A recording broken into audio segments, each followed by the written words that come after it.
جا رہے ہیں انشاءاللہ تعالی. تو ایک اہم مجلس کا آغاز ہونے جا رہا ہے. تمام طلباء اور طالبات سے ہماری مؤدبانہ گزارش ہے کہ یکسو ہو کر بیٹھیں, پوری فیملی کے ساتھ اس درس کو سننے کی کوشش کریں. ہم یہاں پر قرآن اسکرین شیئر بھی کرتے ہیں, اس سے بھی فائدہ اٹھا سکتے ہیں, یا خود اپنے ہاتھوں میں قرآن لے کر آپ بیٹھ سکتے ہیں اور اپنے ہاتھوں میں نوٹ بک لیں, یا اپنے ٹیب وغیرہ میں, اپنے موبائلز وغیرہ میں, جہاں پر بھی ہو سکتا ہے جو فوائد یہاں پر ذکر کیے جاتے ہیں اس کو نوٹ کرنے کی کوشش کریں. کیونکہ انسانی ذہن ایسا ہے کہ جب بہت ہی تیزی کے ساتھ وہ اسے بلایا جاتا ہے یہ چیز. تو اسی لیے کوشش کریں کہ ان چیزوں کو, ان فوائد کو ہم نوٹ کریں گے تو یقیناً ہمارے لیے مستقبل بعید تک انشاءاللہ تعالیٰ یہ چیزیں ہمارے لیے کارآمد ثابت ہوگی. اسی لیے ایک طالب علم بن کر یہاں پر بیٹھنے کی کوشش کریں. اللہ رب العالمین سے دعا ہے کہ ہم تمام کو اس کی توفیق عطا فرمائے. میں بلا کسی تاخیر فضیلت الشیخ استاد محترم مختصر فیض حفظہ اللہ سے گزارش کرتا ہوں کہ وہ آج کے درس تفسیر کا آغاز فرمائیں. السلام علیکم ورحمۃ اللہ وبرکاتہ. بسم اللہ الرحمن الرحیم. الحمد للہ رب العالمین وصلی اللہ علی نبینا محمد وعلی آلہ واصحابہ اجمعین. فاعوذ باللہ السمیع العلیم من الشیطان الرجیم من ہمزہ ونفخہ ونفثہ. بسم اللہ الرحمن الرحیم. اذا الشمس کورت واذا النجوم انکدرت واذا الجبال سیرت وإذا العشار عطلت وإذا الوحوش حشرت وإذا البحار سجرت وإذا النفوس زوجت وإذا الموءودة سئلت بأي ذنب قتلت وإذا الصحف نشرت وإذا السماء كشطت وإذا الجحيم سعرت وإذا الجنة أزلفت علمت نفس ما أحضرت. ساتھیو, آج کہ درس کی ابتدا جس صورت سے ہو رہی ہے وہ سورہ تکویر ہے. اس کا مشہور نام سورہ تکویر ہے. حدیثوں میں اسے اذا الشمس کوورت کے نام سے بھی یاد کیا گیا ہے. پہلے ہی لفظ اذا الشمس کوورت بلکہ پہلی ہی آیت سے اس سورت کا نام لیا گیا ہے. یہ سورت, جیسا کہ پچھلی سورت کی تفسیر میں یہ بات گزر چکی ہے کہ نبی کریم صلی اللہ علیہ وسلم بیان فرماتے تھے کہ من سرہ ان ینظر الی القیامۃ رأی العین, جو شخص قیامت کو اپنی آنکھوں سے گویا واقع ہوتے, قائم ہوتے دیکھنا چاہتا ہے, وہ سورہ اذا الشمس کوورت واذا السماء انفطرت اور اس کے بعد جو سورت یعنی اذا السماء انشقت, ان سورتوں کو پڑھے. تو اس صورت کا آپ دیکھیں تو بنیادی موضوع اگر آپ دیکھیں تو قیامت ہے. یعنی قیامت کے واقع ہونے کا منظر بڑے ہی ہولناک انداز میں پیش کیا گیا ہے. اسی طریقے سے اس صورت کے اندر دوسری بات جو رکھی گئی ہے وہ یہ ہے کہ نبی کریم صلی اللہ علیہ وسلم کی رسالت کا ثبوت ہے. جیسا کہ عام طور پر قرآن مجید کا, خاص طور مکی صورتوں کا یہ اسلوب رہا ہے کہ اس میں آخرت پر ایمان, رسالت پر ایمان پر خصوصی اور توحید کے اوپر خصوصی توجہ دی گئی ہے. تو اس میں بھی اللہ تبارک و تعالیٰ کی قدرت, آخرت پر ایمان اور نبی کریم صلی اللہ علیہ وسلم کی رسالت پر بلکہ آپ کی طرف سے دفاع بڑے زور انداز میں کیا گیا ہے. تو شروع میں وہ قیامت کی ہولناکیاں بیان کی گئی ہیں, اور یہ تقریباً قیامت کی ہولناکیاں 12-13 صورتوں کے اندر یا 14 صورتوں میں یہ بیان ہوئی ہیں. اور قیامت کے واقع ہونے اور قیامت کے قائم ہونے, حشر کا میدان, ان دونوں کا بھی ذکر اس کے اندر آیا ہے. سب سے پہلی آیت میں اللہ تعالیٰ ارشاد فرماتا ہے اذا الشمس کوورت. اذا الشمس کوورت, اذا کے معنی جب کہ ہوتا ہے. الشمس سورج معروف ہے ہماری اور آپ کے ہاں. کوورت, کوورت جس دن سورج کو لپیٹ دیا جائے گا. کاورا سے بنا ہوا ہے. کور کہتے ہیں امامہ جو باندھا جاتا ہے اس کی جو گلائی ہوتی ہے اسے کورل امامہ کہا جاتا ہے. اسی لیے آپ دیکھیں یہاں پر اسی سے تقریباً بنا ہے کورا، یعنی بال جو کہ وہ گول ہوا کرتا ہے. یکور اللیل علی النہار ویکور النہار علی اللیل. تو تکویر کے معنی ہوتا ہے لپیٹ دینا، سر پر عمامہ لپیٹنے کو تکویر کہا گیا ہے. تو اذا الشمس کوورت، جب کہ سورج کو لپیٹ دیا جائے گا. یہ لپیٹ دیا جائے گا، بعض مفسرین نے اس کی تفسیر کی ہے کہ جب کہ سورج کو پھینک دیا جائے گا. بعض مفسرین نے اس کی تفسیر کی ہے جب کہ سورج کی روشنی چھن جائے گی، سورج کی روشنی چھن جائے گی.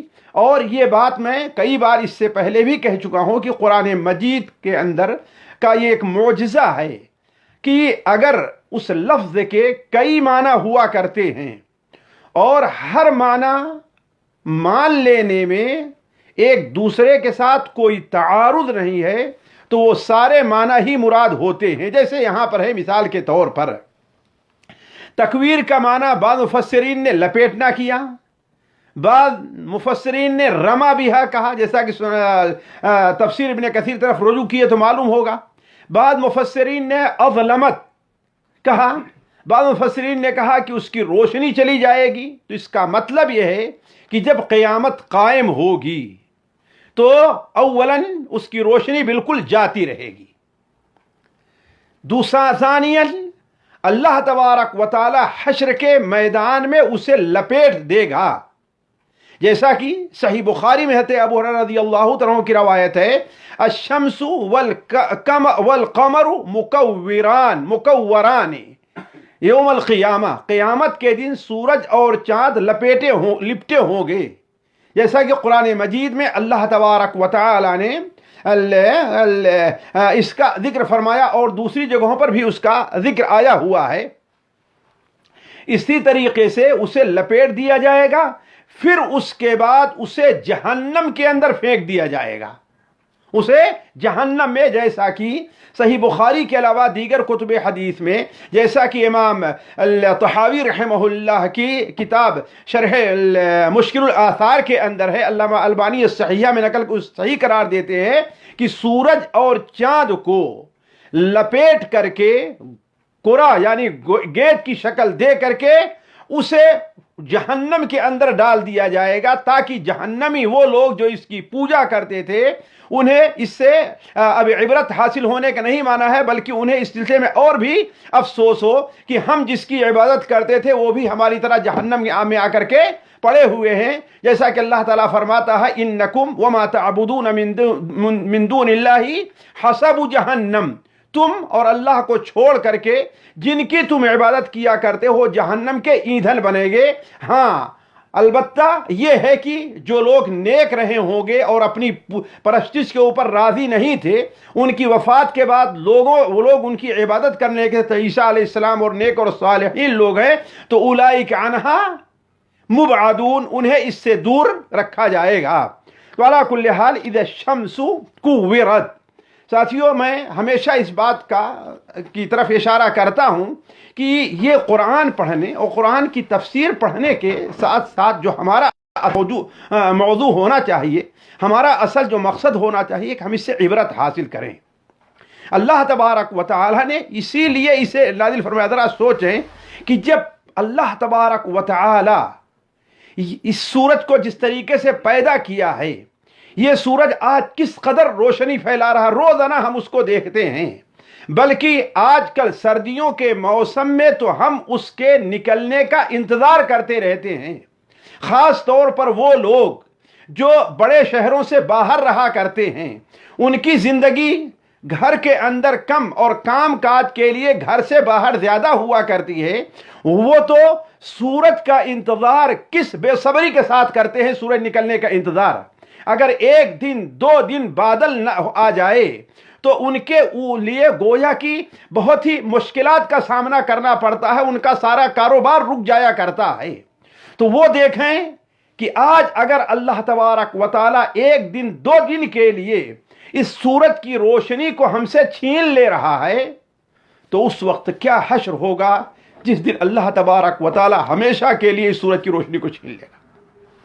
تو اذا الشمس كورت واذا النجوم انكدرت واذا النجوم انكدرت، اور جب چاند نجوم یعنی تارے، نجوم جمع ہے نجم کی، نجم کہتے ہیں تارے کو، اور جب تارے انکدرت، انکدرا کدرا یہ بہت مشہور لفظ ہے، کدرا یہ بڑا مشہور لفظ ہے جو عام طور پر استعمال ہوتا ہے کدرا یکدرو، جسے اردو میں کہتے تیرگی چھا جانا، میلا کچیلا ہو جانا. اس کی اصل جو خوبصورتی ہوتی ہے، اس کی اصل جو رونق ہوتی، اس کا جاتے رہنا، اصل یہ معنی ہے. تو ان قدرہ کے معنی کیا ہے؟ گویا کی اس کا جو نور ہے، اس کی جو روشنی، اس کی جو چمک ہے وہ جاتی رہے گی، یعنی بے نور ہو جائے گا. ان قدرت یہاں پر اسی طریقے سے ایک بات میں اور کہہ دوں کہ بعض مفسرین نے ان قدرت کا جو ترجمہ کیا ہے وہ ان تثرت سے کیا ہے، جیسا کہ اس سے پہلے والی سورت کے اندر اللہ تعالیٰ فرماتا ہے وَإِذَا الْكَوَاكِبُ انتثرت، جب کہ تارے جھڑ جائیں گے. تو گویا کہ معنی یہ ہوا کہ جب قیامت قائم ہوگی، اور یہ قیامت کے قائم ہونے کا مرحلے کا ذکر ہے، جب قیامت قائم ہوگی تو ان تاروں کی روشنیاں بھی جاتی رہیں گی، یہ بے نور ہو جائیں گے. اس لیے کہ ان کی جو چیز یا جو مخلوق یا اللہ کی جو قدرت ان کی روشنیوں کا مرکز ہے، اللہ تبارک و تعالی ان سے بھی روشنی کو چھین لے گا. تو یہ بے نور ہو جائیں گے، اور جب بے نور ہو جائیں گے تو یہ زمین کے اوپر گر پڑیں گے. تو وَإِذَا النُّجُومُ انْكَدَرَتْ، اور جب یہ تارے بے نور ہو کر کے گر پڑیں گے، بکھر جائیں گے. وَإِذَا الْجِبَالُ سُيِّرَتْ، وَإِذَا اور جب الجبال، جبال جمع ہے جبال جمع ہے جبل کی، جبل کے معنی ہوتا ہے پہاڑ کے. تو وَإِذَا الْجِبَالُ، اور گویا جس دن سارے پہاڑ، کوئی ایک دو پہاڑ نہیں، آج کہیں زلزلہ آتا ہے، کہیں کوئی صورتحال پیش آتی ہے تو اس کا اثر ایک جگہ کے پہاڑ پر کہیں پڑتا ہے، یا بڑے پہاڑوں کے کسی ایک حصے پر پڑتا ہے. لیکن قیامت کا زلزلہ جب ہوگا وہ صرف ایک پہاڑ نہیں، دنیا کے تمام پہاڑوں پر اس کا اثر پڑے گا. تو وَإِذَا الْجِبَالُ، اور جب پہاڑ سُيِّرَتْ، سارا یسیروں کے معنی چلنا ہوتا ہے، سیرہ یسیروں کے معنی ہوتا ہے چلانا، چلانا اسی سے بنا ہے سیرت.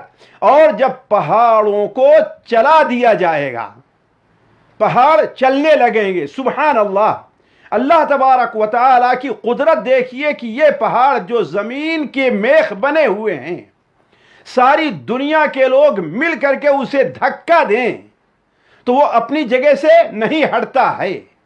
ساری دنیا کے لوگ رسی باندھ کر کے اسے کھینچنے چاہیں تو وہ نیچے سے نہیں اکھڑ سکتا ہے.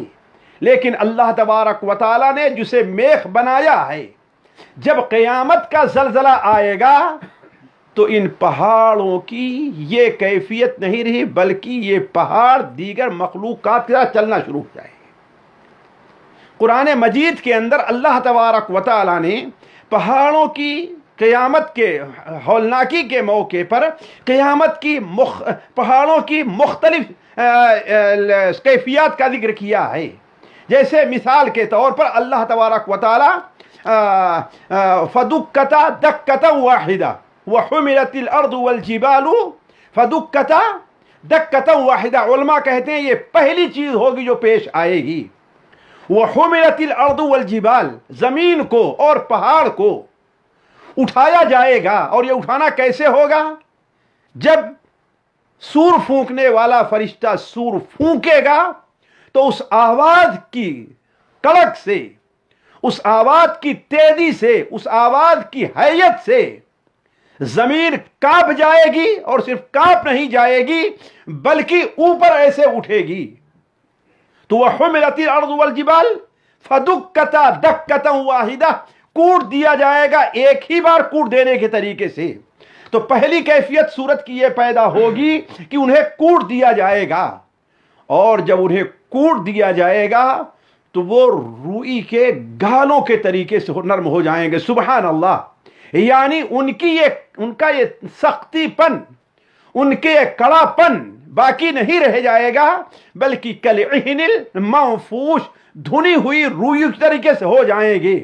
علماء کہتے ہیں تیسرا مرحلہ یہ ہوگا کہ روئی کا چلیے ہوتا ہے، بلکہ ایک وجود ہوتا ہے، وہ غبار کے طریقے سے ہو جائیں گے. فکانت ہباء منبثا، ہباء منثورا، گویا کہ ایسے ذرات ہیں جو اڑ رہے ہیں.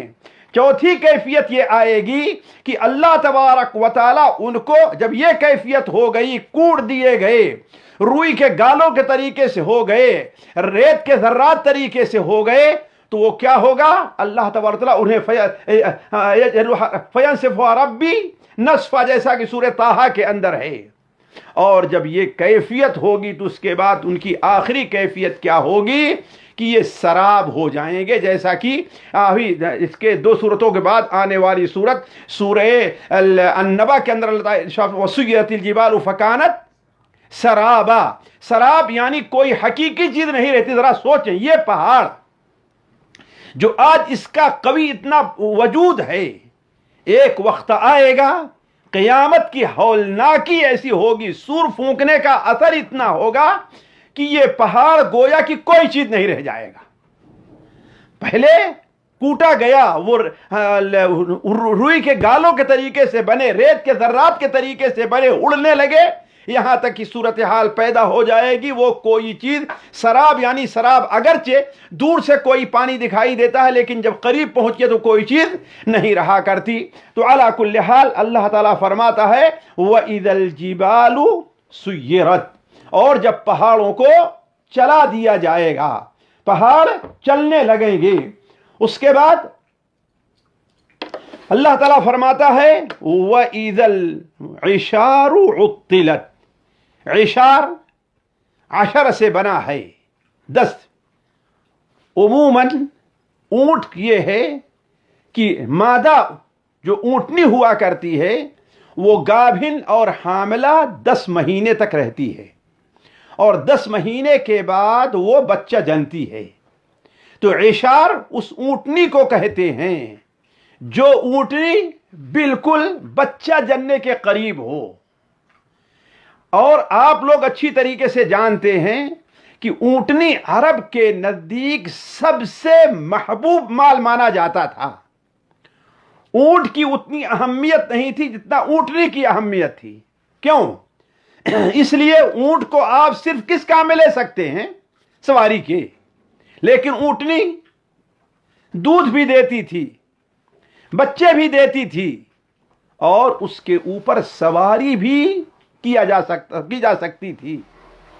تو اونٹنی جو ہے خاص طور پر اگر وہ بالکل ولادت کے قریب ہے، ولادت کا مرحلہ بالکل اس کے قریب ہے تو وہ چیز بڑی محبوب سمجھی جاتی تھی.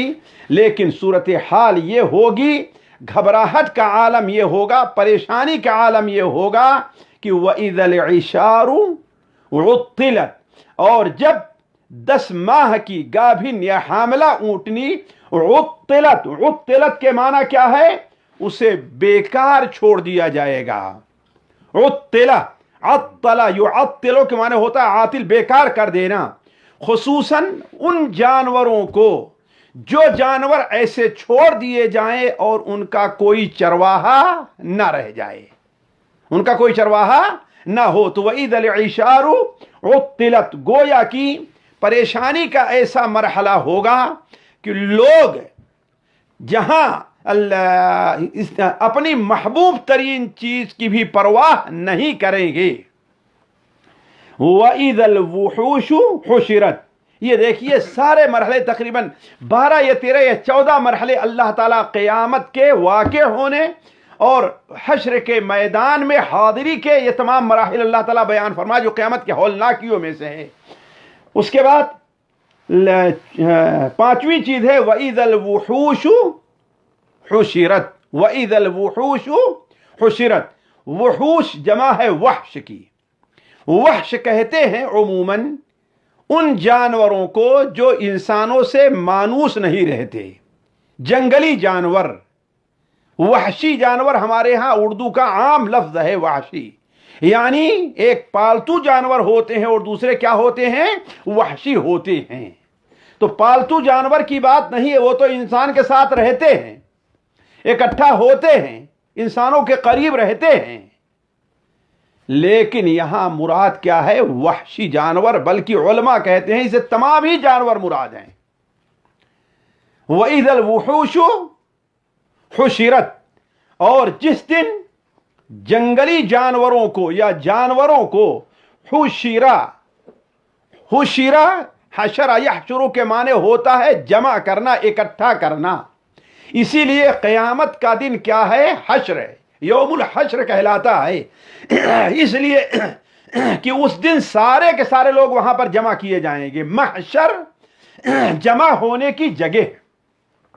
تو وَإِذَا الْوُحُوشُ حُشِرَتْ، اور جس دن وحشی جانوروں کو یا تمام جانوروں کو جمع کیا جائے گا. اس کی علماء نے کئی ایک تفسیر کی ہے. ایک تفسیر تو یہ ہے کہ پہلی بار جب سور پھونکا جائے گا، انسانوں کو جیسی گھبراہٹ کی کیفیت ہوگی ویسے ہی گھبراہٹ کی کیفیت وحشی جانوروں کی بھی ہوگی، جانوروں کے بھی، چوپایوں کی اور دوسرے جانوروں کی بھی ہوگی. وہ بھی ایک جگہ سے دوسری جگہ بھاگتے دکھائی دیں گے، انسانوں کے قریب آئیں گے، انسانوں کے ساتھ رہیں گے، لیکن وہ پریشانی کا عالم ہوگا کہ وہ کسی کے اوپر حملہ نہیں کریں گے. اور یہ صورتحال وہ لوگ جو کسی خطرناک سیلاب کے اندر پھنسے ہوں تو اس کا اندازہ ہو سکتا ہے. بسا اوقات سیلاب کے اندر جو بہائے جا رہتے ہیں، کوئی لکڑی جا بہتی رہتی ہے، اس کا سہارا لیے بیٹھا جیسے ایک انسان رہتا ہے، تو بغل میں سہارا ہی لیے ہوئے ایک سانپ بھی رہتا ہے. لیکن گھبراہٹ کا عالم یہ ہوتا ہے کہ سانپ انسان کو ڈسنے کے لیے نہیں آتا اور نہ انسان کی ہمت ہوتی کہ اسے مارنے کے لیے دوڑے. یعنی یہ دنیا کے معمولی سے ایک سیلاب ہوتا، اس کی ایک کیفیت ہے. تجھے جائے کہ جب سور پھونکا جائے گا ساری دنیا اس سے متاثر ہوگی، سارے چرند پرند جاندار بے جان چیزیں سارے اس سے متاثر ہوں گے. تو اس وقت صورتحال یہ ہوگی کہ وَإِذَا الْوُحُوشُ حُشِرَتْ، جانوروں کو جمع کر دیا جائے گا، اور انسانوں کے ساتھ یا ایک جانور کو دوسرے جانور کے ساتھ، جہاں پر بھیڑیا ہوگا وہیں پر بکریاں بھی ہوگی، جہاں پر شیر ہوگا وہیں پر ہرن بھی ہوں گے. لیکن کوئی کسی کو گھبراہٹ کا یہ عالم ہوگا، کوئی کسی کو چھیڑے گا نہیں، کوئی کسی سے کچھ پوچھے گا نہیں. دوسرا معنی حشرت کا علماء نے کیا ہے کہ یہ اللہ تبارک و تعالی نے یہ حشر کے میدان کا ذکر یہاں پر فرمایا ہے، اس لیے کہ جس طریقے سے قیامت کے دن حشر کے میدان میں جن و انس کا حشر ہوگا، اکٹھا کیا جائے گا، ایسے ہی وہاں پر اللہ تبارک و تعالی جانوروں کا بھی حشر کرے گا. جیسا کہ اللہ تعالیٰ نے سورہ الانعام میں ارشاد فرمایا ہے، امم امثالکم ما فرطنا فی الکتاب من شیء ثم الی ربہم یحشرون ولا طائر یطیر بجناحیہ الا امم امثالکم. یہ کوئی بھی جانور ہے زمین پر چل رہا ہے، یا طائر یطیر بجناحیہ، یا اپنے پروں کے ذریعے سے وہ پرندے اڑ رہے ہیں، اللہ تعالیٰ فرماتا ہے تمہاری طرح یہ بھی ایک امت ہے. ثم الی ربہم یحشرون، پھر ان سبوں کو تمہارے رب کے پاس جمع کیا جائے گا. فائدے میں یاد رہا تو چند باتیں میں ان کے جمع سے متعلق آپ کے سامنے رکھوں گا. تو کہنے کا مطلب یہ ہے کہ دونوں ہو سکتا ہے کہ اس دنیا میں بھی جب سور پھونکا جائے گا تو گھبراہٹ سے اکٹھا ہوں گے، جانور ایک دوسرے کے قریب ہوں گے، اور حشر کے میدان میں بھی انہیں حساب کے لیے جمع کیا جائے گا. وَإِذَا الْبِحَارُ سُجِّرَتْ، اور جب، البحار جمع ہے بحر کی، بحر کے معنی سمندر کے ہوتا ہے، اور جب سمندروں کو، وَإِذَا الْبِحَارُ سُجِّرَتْ، سجرا سجرا یسجرو کے معنی ہوتا ہے آگ جلانا، سجرت تندور، تندور کو روشن کرنا، تو سجرا اسی سے بنا ہوا ہے، یعنی جب سمندر میں گویا آگ لگ جائے گی، سمندر کو بھڑکا دیا جائے گا، آگ لگ جائے گی، سبحان اللہ۔ یا بعض علماء نے کہا سجر الماء کے معنی ہوتا ہے بہ پڑنا، گویا آج جو اللہ تبارک و تعالی نے خشکی اور تری کے جو حدود رکھے ہیں کہ سمندر جتنا بھی ہو وہ خشکی پر نہیں آتا ہے، اپنے حد پر باقی ہے، لیکن جب قیامت آئے گی، سور پھونکا جائے گا تو اپنی حد کو توڑ کر کے وہ خشکی کے اوپر بھی آ جائے گا، سجر الماء پانی کا بہ جانا۔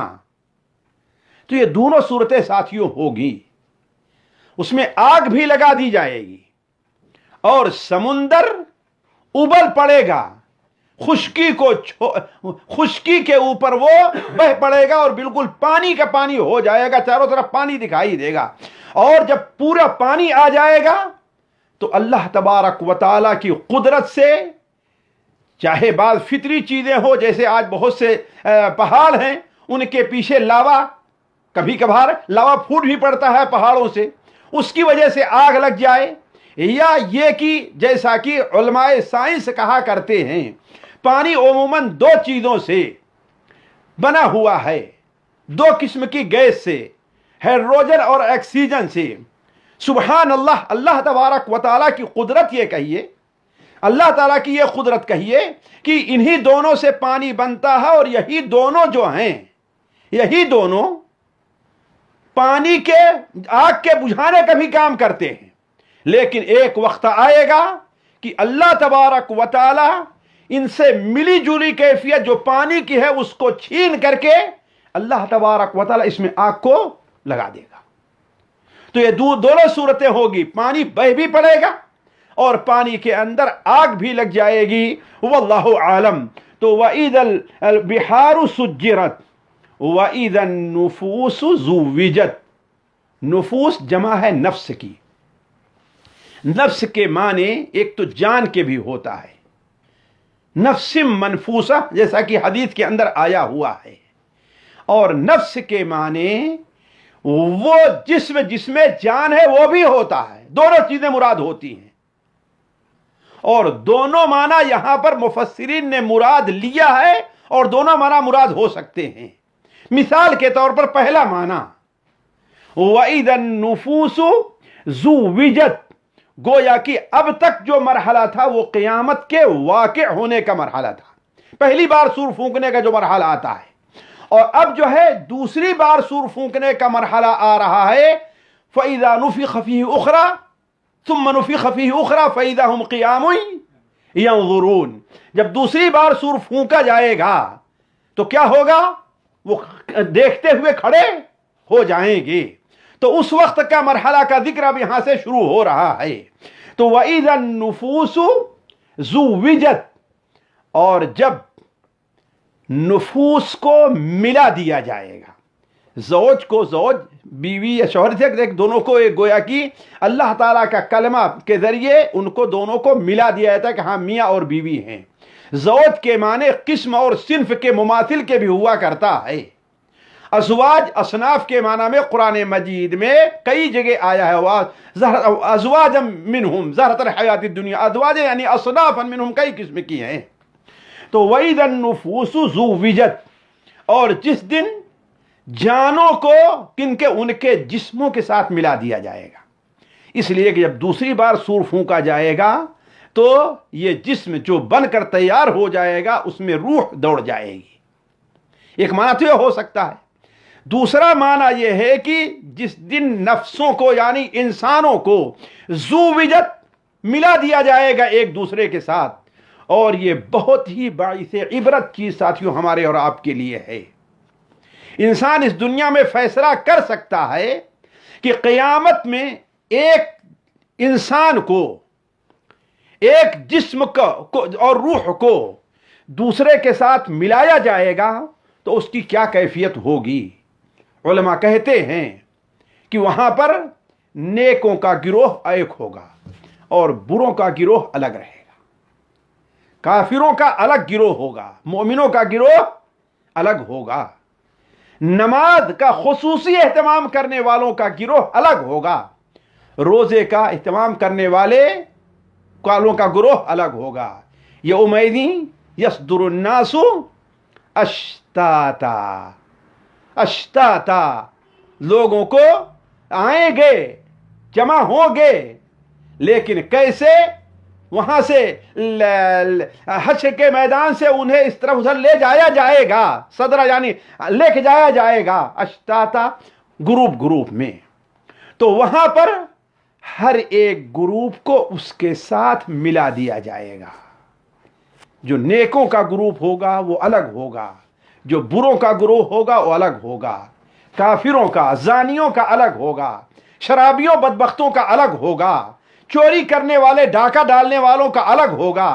جس طریقے سے آج اپنا اپنا گروہ بنائے رہتے ہیں، ایسا ہی اللہ تعالیٰ ان کو وہاں پر گروہ میں شکل میں ڈال دے گا۔ اسی طریقے سے نیکی کرنے والوں کا گروہ وہاں پر الگ ہوگا۔ تبھی تو نبی صلی اللہ علیہ وسلم کا فرمان ہے، المرء علی دین خلیلہ، آدمی اپنے خلیل اور دوست کے دین پر ہوتا ہے، لہذا فَلْيَنظُرْ أَحَدُكُمْ مَنْ يُخَالِلْ، اسے دیکھنا چاہیے کس کے ساتھ وہ دوستی کر رہا ہے۔ یہ دوستی یہیں تک نہیں رہے گی یہ گروپ، بلکہ یہ معاملہ حشر کے میدان میں بھی رہے گا۔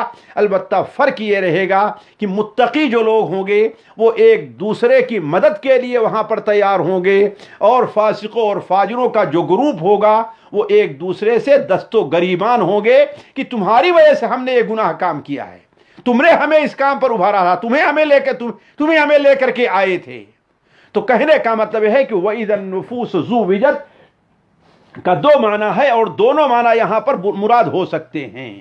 وَإِذَا الْمَوْءُودَةُ سُئِلَتْ بِأَيِّ ذَنبٍ قُتِلَتْ، اور جس دن اور جب، الموعودہ، وعدہ یعیدو کے معنی ہوتا ہے زندہ دفن کر دینا، وعدہ یعیدو کے معنی زندہ دفن کر دینا۔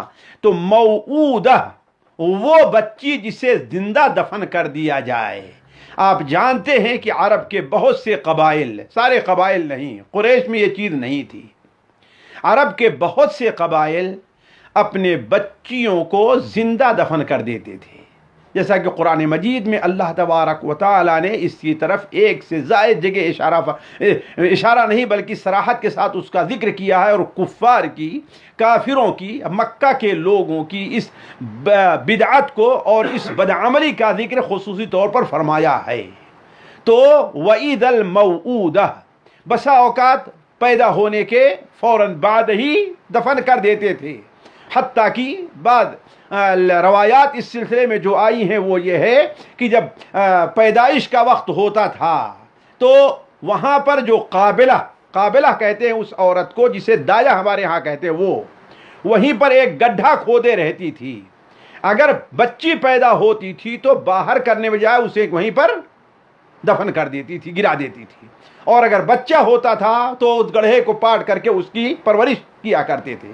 اور بعض لوگ وقتی طور پر نہیں، بعد میں کچھ دن تک صبر کیے، اس کے بعد جو ہے وہ، حتیٰ کہ بعد تو قریب البلوغ ہوا کرتی تھی، بالغ ہونے قریب جو بچی ہوتی تھی تو اسے کے ساتھ یہ معاملہ کیا کرتے تھے، اور اس کی مختلف وجوہات تھیں۔ مثلا جیسے آج کل پایا جا رہا ہے کہ ہم اتنے لوگوں کی پرورش نہیں کر سکتے، ہم اتنوں کو کھانا نہیں کھلا سکتے، ہم غریب آدمی ہیں، یا بسا اوقات ہوتا تھا کہ لڑکے تو ایسا ہے جو ہتھیار اٹھائیں گے، ہماری طرف سے دفاع کریں گے، لڑکیوں کا معاملہ خطرناک ہوتا ہے، کسی کو ہم نے لڑکی دیا ہم اس کے سسر بنیں گے تو وہ ہمارے لیے باعث عار ہے۔ اور اسی طریقے سے یہ ہوا کرتا تھا کہ اگر ڈاکو ہمارے پاس آئے اور چھین کر کے ہم سے لے چلے گئے تو ہماری بیٹی کو باندھی بنا لیں گے۔ مختلف وجوہات تھیں، لیکن کسی بھی صورت میں علی کل حال شرعی طور پر یہ جائز نہیں ہے۔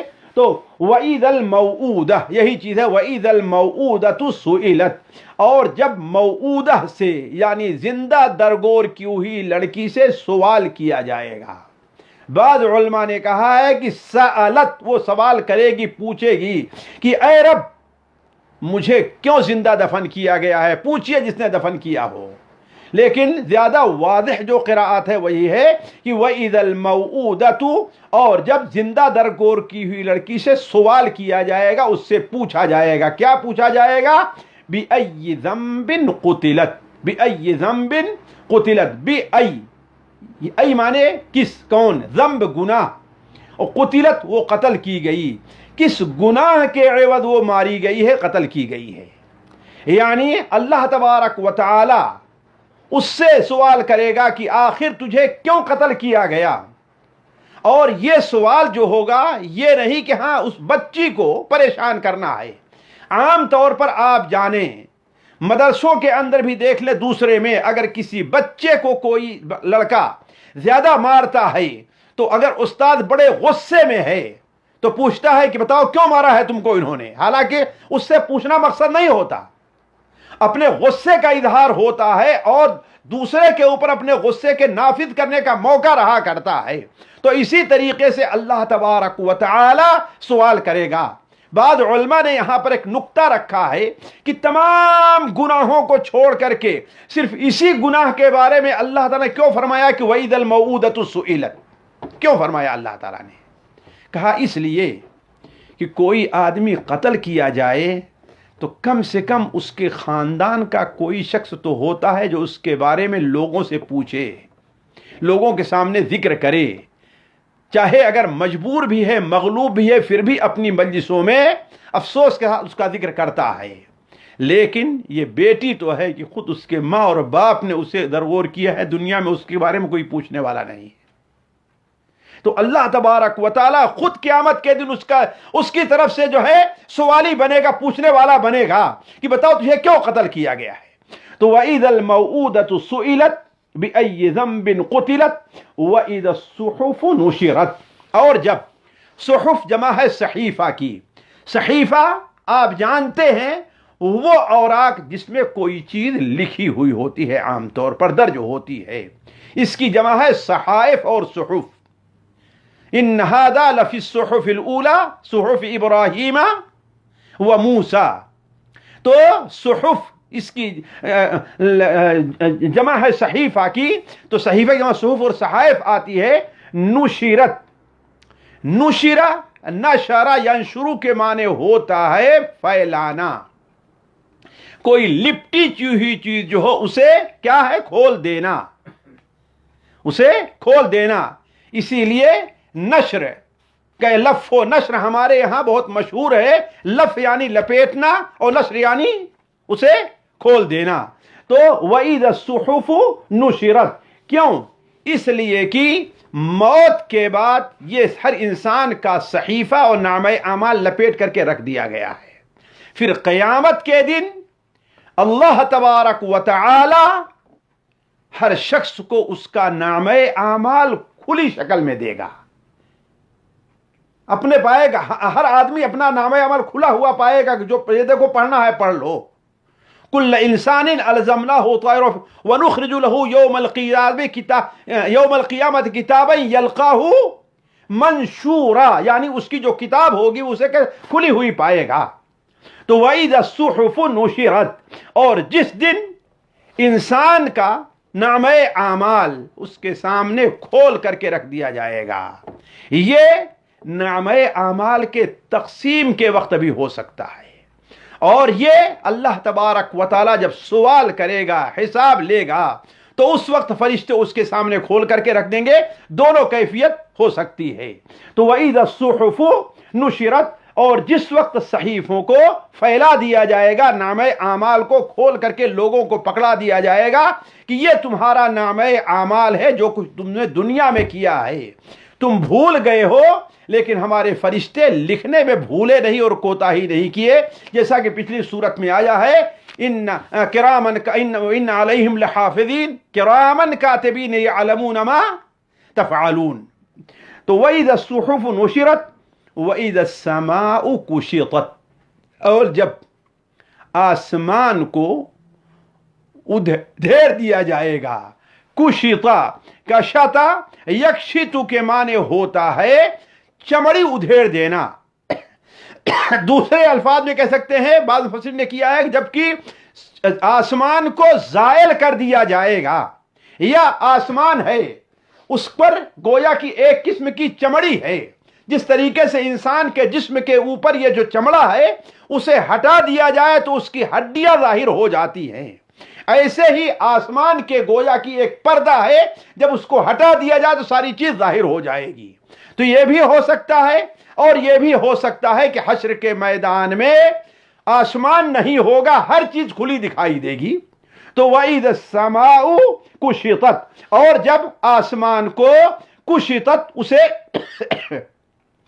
زائل کر دیا جائے گا یا اس کو ادھیر دیا جائے گا. وَإِذَا الْجَحِيمُ سُعِّرَتْ، اور جب الجحیم جہنم، جحیم نام ہے جہنم کا کو کہتے ہیں. وَإِذَا الْجَحِيمُ، اور جب جہیم کو جہنم کو سُعِّرَتْ، سُعِّرَتْ سعرا کے معنی ہوتا ہے، اس سے پہلے بھی آ چکا ہے، سعرا کے معنی ہوتا ہے گویا دہکانا، آگ کو دہکانا، آگ کو بھڑکانا. تو وَإِذَا الْجَحِيمُ، اور جب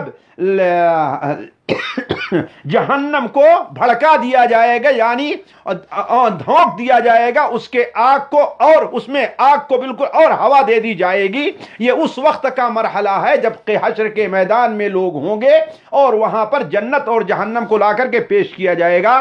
وَإِذَا الْجَنَّةُ أُزْلِفَتْ، اور جب جنت کو ازلفا، زلفا کا معنی قریب ہوتا ہے، قرب ہوتا ہے، ازلفت، اور جب جنت قریب کر دی جائے گی.